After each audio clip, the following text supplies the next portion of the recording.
Guys, ಎಲ್ಲರಿಗೂ ನನ್ನ channel ಅಲ್ಲಿ ವೆಲ್ಕಮ್. ಸೊ ಗೈಸ್, ವಿಡಿಯೋನ ಸ್ಟಾರ್ಟ್ ಮಾಡೋಕ್ಕಿಂತ ಮುಂಚೆ ಒಂದು ಸ್ಮಾಲ್ ಅಪ್ಡೇಟ್ ಅಂತ ಹೇಳ್ತೀನಿ. ಸೊ ಯಾರೆಲ್ಲ ಪರ್ಸನಲ್ ರೀಡಿಂಗ್ಗೋಸ್ಕರ ಕಾಂಟ್ಯಾಕ್ಟ್ ಮಾಡಬೇಕು ಅಂತ ಅನ್ಕೊಂಡಿದ್ರ, ಜಸ್ಟ್ ಫಾರ್ 300 rupeesಗೆ ಪರ್ಸನಲ್ ರೀಡಿಂಗ್ ಕನ್ಸಲ್ಟೇಷನ್ ಚಾರ್ಜಸ್ ನ ಇಟ್ಟಿದೀವಿ. ಸೊ ನೀವು 300 rupees ಪೇ ಮಾಡಿದ್ರೆ job, career, relationship, marriage, third party situation, ex person ಬಗ್ಗೆ, ಮುಂದೆ ನಿಮ್ಮ ಲೈಫ್ ಅಲ್ಲಿ ಏನಾಗುತ್ತೆ ಪ್ರತಿಯೊಂದಕ್ಕೂ ಕ್ಲಾರಿಟಿ ಬೇಕು, ಕನ್ಫ್ಯೂಷನ್ ಅಲ್ಲಿ ಇದ್ದೀರಾ, ಗೈಡೆನ್ಸ್ ಬೇಕು ಅಂತ ಅಂದ್ರೆ ಈ ಒಂದು 300 rupees ಪ್ಯಾಕೇಜ್ ಏನಿದೆ ಅದನ್ನ ನೀವು ಪಡ್ಕೊಂಡು ರೀಡಿಂಗ್ಸ್ ನ ತಗೊಳ್ಬಹುದು. ಸೊ ನೀವು 300 rupees ಪೇ ಮಾಡಿದ್ರೆ ಎಷ್ಟು ಕ್ವಶನ್ಸ್ ಆದ್ರೂ ಕೇಳ್ಬೋದು, ಎಷ್ಟೊತ್ತಾದ್ರೂ ಮಾತಾಡ್ಬೋದು. ಸೊ ಇವತ್ತು ಪೇ ಮಾಡ್ರೆ ಇವತ್ತೇ ನಿಮ್ಗೆ ರೀಡಿಂಗ್ ಸಿಗುತ್ತೆ, ಯಾವುದೇ ರೀತಿ ಡಿಲೇ ರೀಡಿಂಗ್ಸ್ ಆಗೋದಿಲ್ಲ. ಇನ್ ಕೇಸ್ ನಾನೇನಾದ್ರೂ ಸ್ವಲ್ಪ ಬಿಸಿ ಆದ್ರೆ ನನ್ನ ಪ್ರೊಫೆಷನಲಿ ಸ್ವಲ್ಪ ಲೇಟ್ ಆಗ್ಬೋದು, ಅದು ಬಿಟ್ರೆ ಇವತ್ತೇ ರೀಡಿಂಗ್ ಸಿಗುತ್ತೆ, ಇವತ್ತೇ ನೀವು ಪೇ ಮಾಡಿದ್ರೆ ಅಂತ ಹೇಳ್ತಾ. ಸೊ ಈ ಒಂದು 300 rupees ಪ್ಯಾಕೇಜ್ ಏನಿದೆ ಇದು May 20th ಒಳಗಡೆ ಕಾಲ್ ಮಾಡಿದವ್ರಿಗೆ ಮಾತ್ರ ಸಿಗುತ್ತೆ. ನೀವು ಆಫ್ಟರ್ May 21st 22nd ಕಾಲ್ ಮಾಡ್ತೀರಾ ಅಂದ್ರೆ 300 rupees ಪ್ಯಾಕೇಜ್ ಏನಿದೆ ಅದು ಕಂಪ್ಲೀಟ್ಲಿ ಎಕ್ಸ್ಪೈರಿ ಆಗುತ್ತೆ ಅಂತ ಹೇಳ್ತಾ. ಸೊ ಎಸ್ ಗೈಸ್, ಈ ಒಂದು ವಿಡಿಯೋ ಯಾರೆಲ್ಲ 2-sided ಲವರ್ಸ್ ಇದ್ರ, ರಿಲೇಶನ್ಶಿಪ್ ಅಲ್ಲಿ ಇದ್ರ, ಆಲ್ರೆಡಿ ನಿಮ್ಮ ವ್ಯಕ್ತಿ ಜೊತೆ ಸಂಬಂಧದಲ್ಲಿ ಇದ್ರ, ಮದುವೆ ಆಗಿದ್ರ ಅಂತ ಅಂದ್ರೆ this video is for you. So ಈ ಒಂದು ವಿಡಿಯೋ ಬಂದು ನಿಮ್ಮ ವ್ಯಕ್ತಿ ತಡರಾತ್ರಿಯಲ್ಲಿ ಏನೆಲ್ಲ ಯೋಚನೆ ಮಾಡ್ತಾರೆ, ಅವರ ತಡರಾತ್ರಿಯ ಯೋಚನೆಗಳೇನು, ಆಲೋಚನೆಗಳೇನು, ಸೊ ಅವರ ಲೇಟ್ ನೈಟ್ ಥಾಟ್ಸ್, ಇದೆಲ್ಲಾನು ಕೂಡ ಒಂದು ಜನರಲ್ ಲವ್ ರೀಡಿಂಗ್ ಆಗಿರುತ್ತೆ ಅಂತ ಹೇಳ್ತಾ. ಸೊ ಇವಾಗ ವಿಡಿಯೋನ ಸ್ಟಾರ್ಟ್ ಮಾಡೋಣ. ಓಕೆ ಗೈಸ್, ಇವಾಗ ನೋಡೋಣ ನಿಮ್ಮ ವ್ಯಕ್ತಿಯ ಲೇಟ್ ನೈಟ್ ಥಾಟ್ಸ್ ಏನಿದೆ, ಅವರ ಯೋಚನೆಗಳೇನು, ತಡರಾತ್ರಿಯ ಆಲೋಚನೆಗಳೇನು, ಆ ಒಂದು ವ್ಯಕ್ತಿ ಲೇಟ್ ನೈಟ್ ಅಲ್ಲಿ ನಿಮ್ಮ ಸಂಬಂಧದ ವಿಚಾರವಾಗಿ, ನಿಮ್ಮ ಪ್ರೀತಿಯ ವಿಚಾರವಾಗಿ ಏನೆಲ್ಲ ಯೋಚನೆ ಮಾಡ್ತಾರೆ ಅನ್ನೋದನ್ನ ಇವಾಗ ತಿಳ್ಕೊಳ್ಳೋಣ. Let's begin.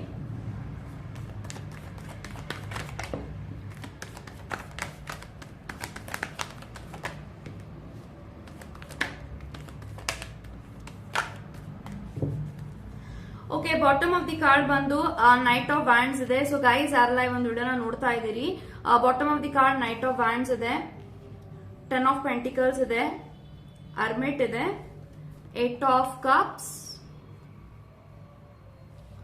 2 of Pentacles, Page of Pentacles ಮತ್ತೆ Hanged Man ಇದೆ. ಓಕೆ ಓಕೆ ಗೈಸ್, ಸೊ ನನಗೆ ಎಲ್ಲಾ ಕಾರ್ಡ್ಸ್ ಪ್ರಕಾರ ನಿಮ್ಮ ವ್ಯಕ್ತಿ ಅವರ ಲೇಟ್ ನೈಟ್ ಥಾಟ್ಸ್ ಏನು, ಅವರು ತಡರಾತ್ರಿಯಲ್ಲಿ ಏನೆಲ್ಲ ಯೋಚನೆ ಮಾಡ್ತಾರೆ ಅಂದ್ರೆ, ಈ ಒಂದು ವ್ಯಕ್ತಿಗೆ ಇತ್ತೀಚೆಗೆ ಡೇ ಅಂಡ್ ನೈಟ್ ನಿದ್ದೆನೆ ಬರ್ತಾ ಇಲ್ಲ ಅಂತ ಹೇಳ್ಬೋದು. ಸೊ ತುಂಬಾನೇ ಈ ಒಂದು ವ್ಯಕ್ತಿ ಈ ಒಂದು ಕನೆಕ್ಷನ್ ವಿಚಾರವಾಗಿ, ಈ ಒಂದು ಸಂಬಂಧದ ವಿಚಾರವಾಗಿ, ನಿಮ್ಮ ಪ್ರೀತಿಯ ವಿಚಾರವಾಗಿ ತುಂಬಾ ಜಾಸ್ತಿ ತಲೆ ಕೆಡ್ಸ್ಕೊಳ್ತಾ ಇದ್ದಾರೆ, ಯೋಚನೆ ಮಾಡ್ತಿದ್ದಾರೆ ತುಂಬಾನೇ ಡೀಪ್ ಆಗಿ. ಯಾಕೆಂತಂದ್ರೆ ಡೇ ಬೈ ಡೇ ಈ ಒಂದು ವ್ಯಕ್ತಿಯ ಜೀವನದಲ್ಲಿ ಹೋಪ್ಸ್ ನ ಕಳ್ಕೊತಾ ಇದ್ದಾರೆ. ಮೇ ಬಿ ಈ ಒಂದು ವ್ಯಕ್ತಿ ಕರೆಂಟ್ ಸಿಚುಯೇಷನ್ ಅಲ್ಲಿ ತುಂಬಾನೇ ಫೈನಾನ್ಷಿಯಲ್ ಪ್ರಾಬ್ಲಮ್ಸ್ ಇರಬಹುದು. ಯಾಕೆಂತಂದ್ರೆ ನಂಗೆ ಪೇಜ್ ಆಫ್ ಪೆಂಟಿಕಲ್ಸ್ ಇದೆ and at the same time 2 of Pentacles ಇದೆ. ಇವ್ರ ಮನಸ್ಸು ತುಂಬಾನೇ ಚಂಚಲ ಆಗ್ತಾ ಇದೆ. ಇವರ ಮನಸ್ಥಿತಿ ಯಾವ ತರ ಇದೆ ಅಂತ ಅಂದ್ರೆ, ಒಂದು ದಿನ ಅವ್ರು ಇರೋ ತರ ಇನ್ನೊಂದು ದಿನ ಇರ್ತಾ ಇಲ್ಲ ಅಂತ ಹೇಳ್ಬೋದು. ಯಾಕಂತಂದ್ರೆ ಅವರ ಕರೆಂಟ್ ಸಿಚುಯೇಷನ್ ಅಲ್ಲಿ ತುಂಬಾನೇ ಫೈನಾನ್ಷಿಯಲ್ ಪ್ರಾಬ್ಲಮ್ಸ್ ಇರ್ಬೋದು, ಫ್ಯಾಮಿಲಿ ಪ್ರಾಬ್ಲಮ್ಸ್ ಇರ್ಬೋದು. ಈ ಒಂದು ವ್ಯಕ್ತಿ ಯಾವ ಯೋಚನೆ ಮಾಡ್ತಿದ್ರು ಅಂದ್ರೆ, ಇದೇ ರೀತಿ ನನ್ನ ಲೈಫ್ ಅಲ್ಲಿ ಫೈನಾನ್ಷಿಯಲಿ ಕೊರತೆ ಜಾಸ್ತಿ ಆದ್ರೆ ನನ್ನ ಒಂದು ಜೀವನದಲ್ಲಿ ನನ್ನ ಪ್ರೀತಿನ ಹೇಗೆ ಪಡ್ಕೊಳ್ಳೋದು, ಹೇಗೆ ನಾನು ಅಚೀವ್ಮೆಂಟ್ ಮಾಡೋದು, ನಾನು ಹೇಗೆ ಗೋಲ್ ನ ಅಚೀವ್ ಮಾಡೋದು, ನಾನು ಹೇಗೆ ಸಕ್ಸಸ್ಫುಲ್ ಆಗೋದು, ನಾನ್ ಸಕ್ಸಸ್ಫುಲ್ ಆಗದೆ ಇದ್ರೆ ನನ್ನ ವ್ಯಕ್ತಿ ನನ್ನ ಜೊತೆಗೆ ಇರ್ತಾರಾ ಇರಲ್ವಾ, ಇದೇ ರೀತಿ ಒಂದು ವ್ಯಕ್ತಿ ನನಗೆ ಸಪೋರ್ಟ್ ಮಾಡ್ತಾರ ಮುಂದೆ, ಎಲ್ಲೋ ಒಂದ್ ಕಡೆ ಈ ಒಂದು ಡೌಟ್ ಸ್ಟಾರ್ಟ್ ಆಗಿದೆ ಅಂತ ಹೇಳ್ಬೋದು. ಸೊ ಮೇ ಬಿ ಒಂದು ವ್ಯಕ್ತಿಗೆ ನೀವು ತುಂಬಾನೇ ಹೆಲ್ಪ್ ಮಾಡಿದ್ರ, ಸಪೋರ್ಟ್ ಮಾಡಿದ್ರ, ಮೋಟಿವೇಟ್ ಮಾಡ್ತಾ ಇದ್ರ, ಈಗಲೂ ಕೂಡ ಅವರ ಬೆನ್ನೆಲುವಾಗಿ ನಿಂತು ನಾನು ಇದೀನಿ ಅಂತ ಧೈರ್ಯ ಕೊಡ್ತಾ ಇದ್ರ. ಬಟ್ ನೀವ್ ಎಷ್ಟೇ ಧೈರ್ಯ ಕೊಡ್ತಿರೋ, ಎಷ್ಟೇನೆ ನೀವು ಹೆಲ್ಪ್ ಮಾಡ್ತಾ ಇದ್ರು, ಈ ಒಂದು ವ್ಯಕ್ತಿ ಇನ್ ರಿಟರ್ನ್ ನಿಮ್ಗೆ ಏನು ಹೆಲ್ಪ್ ಮಾಡಕ್ ಆಗ್ತಲ್ಲ. ಮೇ ಬಿ ಒಂದು ವ್ಯಕ್ತಿ ಕಡೆಯಿಂದ ಅಂದ್ರೆ ನಿಮ್ಮ ಕಡೆಯಿಂದನೇ ಈ ಒಂದು ವ್ಯಕ್ತಿಗೆ ತುಂಬಾನೇ ಸಹಾಯ ಆಗ್ತಾ ಇದೆ, ಇನ್ ರಿಟರ್ನ್ ನಿಮ್ಗೆ ಈ ಒಂದು ವ್ಯಕ್ತಿ ಸಹಾಯಕ್ಕೆ ಬರ್ತಾ ಇಲ್ಲ. ಸೊ ಮೇ ಬಿ ನನ್ಗೆ ಎಲ್ಲಿ ಯಾವಾಗ್ಲೂ ಸಹಾಯ ಕೇಳ್ತಾನೆ ಇರ್ತಾರೆ ಅಂತ ಹೇಳಿ ನೀವೆಲ್ಲಿ ತಪ್ಪು ತಿಳ್ಕೊತೀರಾ, ನೀವೆಲ್ಲಿ ಮಿಸ್ಅಂಡರ್ಸ್ಟ್ಯಾಂಡಿಂಗ್ ಮಾಡ್ಕೊಂತೀರಾ, ನೀವೆಲ್ಲಿ ನನ್ನ ಮೇಲೆ ಅಪಾರ್ಥ ತಿಳ್ಕೊಂಡು ನನ್ನಿಂದ ಈ ಒಂದು ವ್ಯಕ್ತಿ ದೂರ ಆಗ್ಬಿಡ್ತಾರ. ಸೊ ನನ್ನ ಫೈನಾನ್ಷಿಯಲಿ ಪ್ರಾಬ್ಲಮ್ಸ್ ಯಾವಾಗ ಸರಿ ಹೋಗುತ್ತೆ, ಯಾವಾಗ ನನ್ನ ಲೈಫಲ್ಲಿ ನಾನು ಅಚೀವ್ಮೆಂಟ್ ಮಾಡ್ತೀನಿ, ನಾನು ಅಚೀವ್ಮೆಂಟ್ ಮಾಡದೇ ಇದ್ರೆ ನನ್ನ ಪ್ರೀತಿ ಪಡ್ಕೊಳ್ಳೋದು ಹೇಗೆ. ಮೇ ಬಿ ನಿಮ್ಮಿಬ್ರು ಮಧ್ಯೆ ತುಂಬಾನೇ ಕ್ಯಾಸ್ಟ್ ಇಶ್ಯೂಸ್ ಇರ್ಬೋದು, ಕಲ್ಚರಲ್ ಬೇರೆ, ಟ್ರೆಡಿಷನ್ ಬೇರೆ, ಬೇರೆ ಬೇರೆನೇ ಇದೆ. ಸೊ ನಿಮ್ಮನ್ನ ಇವಾಗ ಪಡ್ಕೊಬೇಕು ಅಂದ್ರೆ ನಿಮ್ಗಿಂತ ಎತ್ತರವಾಗಿ ಅವ್ರು ಬೆಳಿಬೇಕು. ನಿಮ್ಮ ಒಂದು ಐ ಥಿಂಕ್ ನೀವು ತುಂಬಾನೇ ಈ ಒಂದು ವ್ಯಕ್ತಿನ ಕಂಪೇರ್ ಮಾಡಿದ್ರೆ ಒಂದೊಳ್ಳೆ ಸ್ಥಾನದಲ್ಲಿ ಇದ್ರ, ನಿಮ್ಮ ಬ್ಯಾಕ್ ಗ್ರೌಂಡ್ ಆಗಿರ್ಬೋದು ತುಂಬಾನೇ ಸ್ಟ್ರಾಂಗ್ ಇದೆ, ನೀವು ಫೈನಾನ್ಷಿಯಲಿ ಸ್ಟ್ರಾಂಗ್ ಇರ್ಬೋದು ನಿಮ್ಮ ಬ್ಯಾಕ್ ಗ್ರೌಂಡ್. ಬಟ್ ಈ ಒಂದು ವ್ಯಕ್ತಿ ಏನ್ ಅನ್ಕೊಂತಿದ್ದೆ ಅಂದ್ರೆ, ಇವತ್ತು ನಾನು ಅವ್ರನ್ನ ಪಡ್ಕೊಬೇಕು, ಅವ್ರನ್ನ ಇಷ್ಟಪಡ್ಬೇಕು ಅಂಡ್ ಆ ಒಂದು ವ್ಯಕ್ತಿನ ನಾನು ಮದ್ವೆ ಮಾಡ್ಕೊಬೇಕು ಅಂದ್ರೆ ಅವರ ಫ್ಯಾಮಿಲಿ ಬ್ಯಾಕ್ ಗ್ರೌಂಡ್ ಏನಿದೆ ಅದಕ್ಕಿಂತ ಎತ್ತರವಾಗಿ ನಾನು ಬೆಳೆದು ಇವ್ರನ್ನ ಪಡ್ಕೊಬೇಕು, ಈ ರೀತಿ ಯೋಚನೆ ಮಾಡ್ತಿದ್ದಾರೆ. ಸೊ ಹಾಗಾಗಿ ಒಂದ್ ವ್ಯಕ್ತಿಗೆ ತುಂಬಾನೇ ಲೋನ್ಸ್ ತಗೊಂಡಿರ್ಬೋದು, ತುಂಬಾನೇ ಕಮಿಟ್ಮೆಂಟ್ ಜಾಸ್ತಿ ಆಗ್ತಿರ್ಬೋದು. ಸೊ ತುಂಬಾನೇ ಕಮಿಟ್ಮೆಂಟ್ ಜಾಸ್ತಿ ಆಗ್ತಿದ್ದಂಗೆ, ಲೋನ್ ಜಾಸ್ತಿ ಆಗ್ತಿದ್ದಂಗೆ ಇವ್ರಿಗೆ ತುಂಬಾನೇ ಓವರ್ ಆಗಿ ಬರ್ಡನ್ ಆಗ್ತಾ ಇದೆ. ಸೊ ಒಂದು ಕೆಲಸ ಮಾಡ್ಬೇಕು ಅಂದ್ರೆ ಇವ್ರಿಗೆ ಅಮೌಂಟ್ ಬೇಕು, ದುಡ್ಡು ಬೇಕು. ಸೊ ದುಡ್ಡಿಲ್ಲ ಅಂತಂದ್ರೆ ಅವ್ರು ಬೇರೆಯವ್ರನ್ನ ಕೇಳಕ್ಕಾಗಲ್ಲ, ನಿಮ್ಮನ್ನ ಎಷ್ಟು ಅಂತ ಕೇಳ್ತಾರೆ. ಸೊ ಅವ್ರಿಗೂ ಕೂಡ ಸೆಲ್ಫ್ ರೆಸ್ಪೆಕ್ಟ್ ಅನ್ನೋದು ಇರುತ್ತಲ್ವಾ. ಸೊ ಹಾಗಾಗಿ ಒಂದ್ ವ್ಯಕ್ತಿ ಅವ್ರೇನೇ ಒಂದು ಕೆಲಸ ಸ್ಟಾರ್ಟ್ ಮಾಡ್ಬೇಕು, ಅವ್ರೇನೇ ಒಂದು ಮಾಡ್ಬೇಕು ಅಂದ್ರೂ ಅವ್ರಿಗೆ ದುಡ್ಡಿನ ಅವಶ್ಯಕತೆ ತುಂಬಾ ಇದೆ. ಸೊ ಹಾಗಾಗಿ ಜಾಸ್ತಿ ಲೋನ್ಸ್ ತಗೊಂಡಿರ್ಬೋದು. ಆ ಲೋನ್ ತೀರ್ಸಕ್ಕೆ ಇವರ ಒಂದು ಅರ್ನಿಂಗ್ಸ್ ಎಲ್ಲ ಏನಿದೆ, ಸೇವಿಂಗ್ಸ್ ಎಲ್ಲ ಏನಿದೆ, ಅದೆಲ್ಲಾನು ಕೂಡ ಅದಕ್ಕೆ ಸ್ಪೆಂಡ್ ಆಗ್ತಿದೆ. This person feel very much regret. ನನ್ನ ಲೈಫ್ ನಾನು ಎಂಜಾಯ್ ಮಾಡಕ್ಕೆ ಆಗ್ತಿಲ್ಲ, ಇಷ್ಟು ಕಷ್ಟಪಟ್ಟು ಹಾರ್ಡ್ ವರ್ಕ್ ಮಾಡ್ತಾ ಇದ್ದೀನಿ, ದುಡಿತಾ ಇದ್ದೀನಿ, ಆ ದುಡಿತಾ ಇರೋದನ್ನ ನಾನು ಸೇವಿಂಗ್ಸ್ ಮಾಡಕ್ ಆಗ್ತಿಲ್ವಲ್ಲ. ನಾನು ಹೇಗೆ ನಾನು ಜೀವನವನ್ನ ಪ್ಲಾನ್ ಮಾಡ್ತೀನಿ, ಹೇಗೆ ನನ್ನ ಪ್ರೀತಿನ ನಾನು ಪಡ್ಕೋತೀನಿ, ಹೇಗೆ ನನ್ನ ಪ್ರೀತಿನ ಕಾಪಾಡ್ಕೊಳ್ತೀನಿ. ಸೊ ನನಗೆ ಯಾಕೋ ದಿನ ಹೋಪ್ಸ್ ಹೋಗ್ತಾ ಇದೆ ಅಂದ್ರೆ ತುಂಬಾನೇ ಓವರ್ ಥಿಂಕ್ ಮಾಡ್ತಿದ್ದಾರೆ, ನೆಗೆಟಿವ್ ಆಗಿ ಯೋಚನೆ ಮಾಡ್ತಿದ್ದಾರೆ.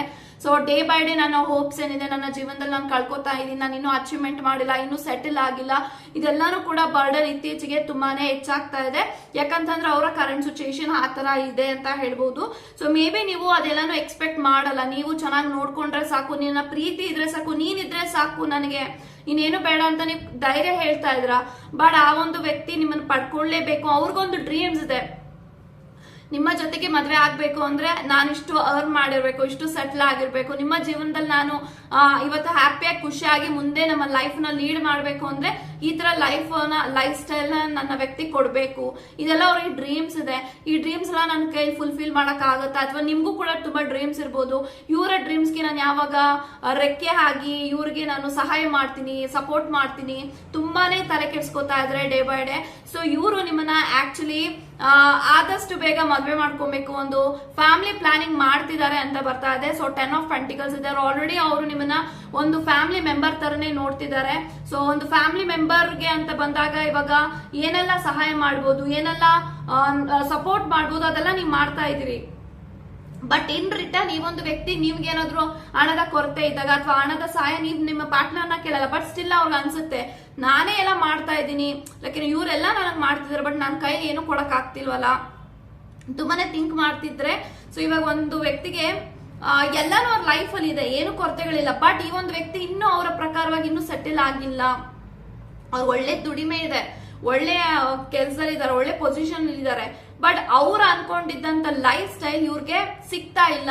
And in the same time ಅವರ ಲೈಫ್ ನ ಕಂಪೇರ್ ಮಾಡಿ ನಿಮ್ಮ ಲೈಫ್ ನ ಕಂಪೇರ್ ಮಾಡಿ ನೋಡಿದಾಗ this person feel sorry guys, this person feel ಇವ್ರಿಗಿಂತ ಎತ್ತರವಾಗಿ ನನ್ನ ಬ್ಯಾಕ್ ಗ್ರೌಂಡ್ ಇರಬೇಕು, ಇವರ ಫ್ಯಾಮಿಲಿಗಿಂತನೂ ಒಂದು ದೊಡ್ಡ ಬ್ಯಾಕ್ ಗ್ರೌಂಡ್ ಇರಬೇಕು. ಸೊ ಇವ್ರ ಅಪ್ಪ ಅಮ್ಮ ಏನ್ ಇವ್ರನ್ನ ಪ್ರೀತಿ ಮಾಡ್ತಿದ್ದಾರೆ, ಇವ್ರ ಅಪ್ಪ ಅಮ್ಮ ಏನೆಲ್ಲ ಇವ್ರಿಗೆ ಇಷ್ಟು ವರ್ಷಗಳ ಕಾಲ ಖರ್ಚು ಮಾಡಿದ್ದಾರೆ, ಅದೆಲ್ಲಾನು ಕೂಡ ನಾನು ಕೊಡುವಂತ ಶಕ್ತಿ ದೇವ್ರು ನನಗೆ ಕೊಡಬೇಕು. ಸೊ ನಾನು ಕೂಡ ಇವ್ರನ್ನ ತುಂಬಾ ಚೆನ್ನಾಗಿ ನೋಡ್ಕೊಬೇಕು, ಸಾಕ್ಬೇಕು, ಇವರ ಡ್ರೀಮ್ಸ್ಗೆಲ್ಲಾನು ಕೂಡ ನಾನು ಸಹಾಯ ಮಾಡಿ ಒಂದೊಳ್ಳೆ ಹಸ್ಬೆಂಡ್ ಆಗ್ಬೇಕು, ಒಂದೊಳ್ಳೆ ವೈಫ್ ಆಗ್ಬೇಕು. And in the same time ನಾನು ಒಂದೊಳ್ಳೆ ಲೈಫ್ ಪಾರ್ಟ್ನರ್ ಆಗ್ತೀನಾ, ಆಗಲ್ವಾ? ನನ್ನ ವ್ಯಕ್ತಿಗೆ ನಾನು ಪ್ರೀತಿ ಕೊಡ್ತಾ ಇದ್ದೀನ, ಆ ಒಂದು ವ್ಯಕ್ತಿ ನನ್ನ ಪ್ರೀತಿನಲ್ಲಿ ಸ್ಯಾಟಿಸ್ಫ್ಯಾಕ್ಷನ್ ಅಲ್ಲಿ ಇದಾರ, ನನ್ ಜೊತೆಗೆ ಇವ್ರು ಖುಷಿಯಾಗಿದ್ದಾರ, ಸಂತೋಷವಾಗಿದ್ದಾರ, ನನ್ನಿಂದ ಏನಾದ್ರೂ ಕೊರತೆಗಳಾಗ್ತಾ ಇದೆಯಾ, ಆ ಕೊರತೆಗಳೆಲ್ಲ ಏನು ಅಂತ ತಿಳ್ಕೊಬೇಕು. ನನ್ನ ವ್ಯಕ್ತಿ ನನ್ನ ಜೊತೆಗೆ ಖುಷಿಯಾಗಿರ್ಬೇಕು, ಸಂತೋಷವಾಗಿರ್ಬೇಕು. ಮೇ ಬಿ ಅವರು ನಿಮ್ಮ ಜೊತೆಗೆ ಎಮೋಷನಲಿ, ಫಿಸಿಕಲಿ, ಮೆಂಟಲಿ ತುಂಬಾನೇ ಅಟ್ಯಾಚ್ಮೆಂಟ್ ಬೆಳೆಸ್ಕೊಂಡಿದ್ದಾರೆ. ಸೊ ಈ ಒಂದು ವ್ಯಕ್ತಿಗೆ ಅನ್ಸಿದೆ ಇವ್ರು ಇಲ್ಲ ಅಂದ್ರೆ ನನ್ನ ಜೀವನದಲ್ಲಿ ನಾನು ಏನು ಮಾಡಕ್ಕಾಗಲ್ಲ. And it the same time this person cannot live without you. ಇದೆಲ್ಲಾನು ಅನ್ಕೊಂಡುವಾಗ ಈ ಒಂದು ವ್ಯಕ್ತಿ they are too much in love with you. So ಅತಿಯಾಗಿ ನಿಮ್ಮನ್ನ ಪ್ರೀತಿ ಮಾಡ್ತಿದ್ದಾರೆ, ಅತಿಯಾಗಿ ನಿಮ್ಮನ್ನ ಡೇ ಬೈ ಡೇ ಹಚ್ಕೋತಾ ಇದ್ದಾರೆ. ಆ ಒಂದು ಅಟ್ಯಾಚ್ಮೆಂಟ್ ಯಾವ ತರ ಆಗೋಗ್ಬಿಟ್ಟಿದೆ ಅಂದ್ರೆ this person cannot live without you even a second, ಈ ರೀತಿ ಇದೆ. ಬಟ್ ಈ ಒಂದು ವ್ಯಕ್ತಿ ಕೆಲವೊಂದ್ ಸತಿಗೆ ನಿಮ್ಮ ಹತ್ರ ತುಂಬಾ ರೂಢಾಗಿ ನಡ್ಕೋತಾರೆ. ಇದೆಲ್ಲ ನೋಡಿದಾಗ ಅವ್ರಿಗೆ ಅನ್ಸುತ್ತೆ ನನ್ನ ವ್ಯಕ್ತಿ ನನ್ಗೆ ಎಲ್ಲಾನು ಮಾಡ್ತಿದ್ದಾರೆ, ಕೊಡ್ತಿದ್ದಾರೆ, ಬಟ್ ನಾನ್ ಯಾಕೆ ಇವ್ರಿಗೆ ಇನ್ ರಿಟರ್ನ್ ಹರ್ಟ್ ಮಾಡ್ತಾ ಇದ್ದೀನಿ, ಪೇನ್ ಮಾಡ್ತಾ ಇದ್ದೀನಿ. ನಾನು ಕೂಡ ನನ್ನ ಒಂದು ಲೈಫ್ ಅಲ್ಲಿ ಸ್ಟ್ಯಾಂಡರ್ಡ್ ನ ಕಲ್ತ್ಕೋಬೇಕು, ಡಿಸಿಪ್ಲಿನ್ ನ ಕಲ್ತ್ಕೋಬೇಕು. ಸೊ ಅವ್ರು ನೋಡಿ ಎಷ್ಟು ಡಿಗ್ನಿಫೈಡ್ ಆಗಿ ಅವ್ರು ಏನಾದ್ರು ಒಂದು ಡಿಸಿಷನ್ ತಗೊಂತಾರೆ ಅದ್ರ ಪ್ರಕಾರವಾಗಿ ಅವ್ರು ನಿಂತ್ಕೊಂತಾರೆ. ಅಂಡ್ ನಿಮಗ್ ಗೊತ್ತಿದೆ ಈ ಒಂದು ವ್ಯಕ್ತಿ ನನ್ನ ತುಂಬಾ ಚೆನ್ನಾಗಿ ನೋಡ್ಕೋತಾರೆ, ಸಾಕ್ತಾರೆ, ಅವ್ರಿಗೆ ಆ ಕೆಪಾಸಿಟಿ ಇದೆ, ಎಲ್ಲಾನು ಕೂಡ ನಾನು ಏನ್ ಕೇಳ್ತೀನೋ ಅದೆಲ್ಲ ಮಾಡ್ತಾರೆ ಅಂತ ನಿಮಗೆ ಕಾನ್ಫಿಡೆನ್ಸ್ ಇದೆ. ಬಟ್ ಈ ಒಂದು ವ್ಯಕ್ತಿಗೆ ಅವರ ಕರೆಂಟ್ ಸಿಚುಯೇಷನ್ ನೆನ್ಸ್ಕೊಂಡಾಗ ಡೇ ಬೈ ಡೇ ಅವ್ರಿಗೆ ಅನ್ಸ್ತಾ ಇದೆ, ನಾನು ಎಲ್ಲೋ ಒಂದು ಕಡೆ ತಪ್ಪು ಮಾಡ್ತಾ ಇದ್ದೀನ, ಈ ಒಂದು ವ್ಯಕ್ತಿಗೆ ನನ್ನ ಕಡೆಯಿಂದ ಏನು ಸಿಗ್ತಾ ಇಲ್ವಾ, ಅವರು ನನ್ನ ಕಡೆ ನನ್ನ ಜೀವನದಲ್ಲಿ ಖುಷಿಯಾಗಿದ್ದಾರ, ಇದೆಲ್ಲ ತಿಳ್ಕೊಬೇಕು. ಸೊ ಅವರ ಒಂದು ವಿಶ್ ಫುಲ್ಫಿಲ್ಮೆಂಟೇ ನೀವು. ಸೊ ನಿಮ್ಮನ್ನ ಚೆನ್ನಾಗಿ ನೋಡ್ಕೊಳ್ಳೋದು, ನಿಮ್ಮನ್ನ ಪಡ್ಕೊಳ್ಳೋದು, ನೀವು ಅವ್ರ ಲೈಫ್ ಲಾಂಗ್ ಇದ್ರೆ ಅವ್ರಿಗೆ ಅದೇ ಒಂದು ದೊಡ್ಡ achievement. In the same time ಅವ್ರು ಇನ್ನೂ ಸೆಟಲ್ ಆಗಿಲ್ಲ. ಸೊ ನೀವು ಮೇ ಬಿ ಕೇಳ್ತಿರ್ಬೋದು, ಯಾವಾಗ ಮದ್ವೆ ಆಗ್ತೀಯಾ, ಯಾವಾಗ ನನ್ಗೆ ಕಮಿಟ್ಮೆಂಟ್ ಕೊಡ್ತೀಯ ಅಂತ ನೀವು ಕೇಳ್ತಿರ್ಬೋದು. ಬಟ್ ಈ ಒಂದು ವ್ಯಕ್ತಿಗೆ ಅನ್ಸ್ತಾ ಇದೆ, ಇಲ್ಲ ನಾನು ಮದ್ವೆ ಆಗ್ತೀನಿ ಅಂತ ತಳ್ಕೊಂಡೇ ಬರ್ತಿದ್ದಾರೆ. ಸೊ ಮೇ ಬಿ ಪೋಸ್ಟ್ಪೋನ್ ಮಾಡ್ತಾನೆ ಇದ್ದಾರೆ ನಿಮ್ ಪಾರ್ಟ್ನರ್ ಮದ್ವೆನ. ಸೊ ಇದೆಲ್ಲ ನೋಡಿದಾಗ ನಾನು ಹಿಂಗೆ ಡಿಲೇ ಮಾಡ್ತಾ ಇದ್ರೆ ಮದ್ವೆನ, ಈ ಒಂದು ವ್ಯಕ್ತಿ ನನ್ನ ಏನಾದ್ರು ಬಿಟ್ಟೋಗ್ಬಿಡ್ತಾರ. ಸೊ ಇದೆಲ್ಲಾನು ಕೂಡ ಅವ್ರಿಗೆ ಅನಿಸ್ತಾ ಇದೆ. ಸೊ ಈ ಒಂದು ವ್ಯಕ್ತಿಗೆ ಅನ್ಸ್ಬಿಟ್ಟಿದೆ, ಸೊ ಇವ್ರಿಲ್ದೆ ನಾನು ಬದುಕಕ್ ಆಗಲ್ಲ. ಸೊ ಅಷ್ಟು ಪ್ರೀತಿ ಮಾಡ್ತೀನಿ, ಅಷ್ಟು ಮಟ್ಟಿಗೆ ಇವ್ರನ್ನ ಹಚ್ಕೊಂಡಿದೀನಿ. ಇವತ್ತು ಅವ್ರು ನನ್ನ ಜೊತೆಗೆ ಚೆನ್ನಾಗಿದ್ದಾರೆ, ಬಟ್ ಮುಂದೆನೂ ನಾವು ಹಿಂಗೆ ಇರ್ತೀವ, ನಾನು ಅವ್ರನ್ನ ಹಂಗೆ ನೋಡ್ಕೋತೀನ, ಸೊ ನನ್ನ ಕೈಲಿ ಆ ಶಕ್ತಿ ದೇವ್ರು ಕೊಡ್ತಾರ. ಇದೆಲ್ಲ ಒಂದು ವ್ಯಕ್ತಿಗೆ ಯೋಚನೆ ಮಾಡಿ ರಾತ್ರಿ ಸರಿಯಾಗಿ ನಿದ್ದೆ ಬರಲ್ಲ, ಸರಿಯಾಗಿ ಊಟ ಸೇರ್ತಾ ಇಲ್ಲ. ಈ ಒಂದು ವ್ಯಕ್ತಿ ಬೆಳಗಿನ ಜಾವ ನಿದ್ದೆ ಮಾಡ್ತಿರ್ಬೋದು. ಇದೆಲ್ಲ ಅವ್ರು ನೋಡ್ತಿದ್ದಾರೆ, ಅವ್ರ ಕರೆಂಟ್ ಸಿಚುಯೇಷನ್ ಹೆಂಗಿದೆ ಅಂತ. So this person cannot live without you and this person is so much in love. ಇದೆಲ್ಲ ಯಾವಾಗ ಒಬ್ಬ ವ್ಯಕ್ತಿ ಸಂಬಂಧದಲ್ಲಿ ಇದೆಲ್ಲ ಯೋಚನೆ ಮಾಡ್ತಾನೆ, ಅವನ ಒಂದು ಪ್ರೀತಿನಲ್ಲಿ ನಿಷ್ಠೆಯಿಂದ ಇದ್ರೆ ಮಾತ್ರ ಈ ತರ ಯೋಚನೆಗಳು ಬರುತ್ತೆ. ಸೊ ಎಲ್ಲಿ ಕಳ್ಕೊತೀನಿ ಅನ್ನೋ ಭಯ ಹೆಚ್ಚಾಗ್ತಿದೆ ಅಂದ್ರೆ ಬಿಕಾಸ್ ಅವರು ನಿಮ್ಮ ಪ್ರೀತಿನಲ್ಲಿ ಸೀರಿಯಸ್ ಆಗಿದ್ದಾರೆ. ಸೊ ದೃಢತೆ ಇದೆ ಒಂದು ವ್ಯಕ್ತಿಯ ಯೋಚನೆಗಳಲ್ಲಿ.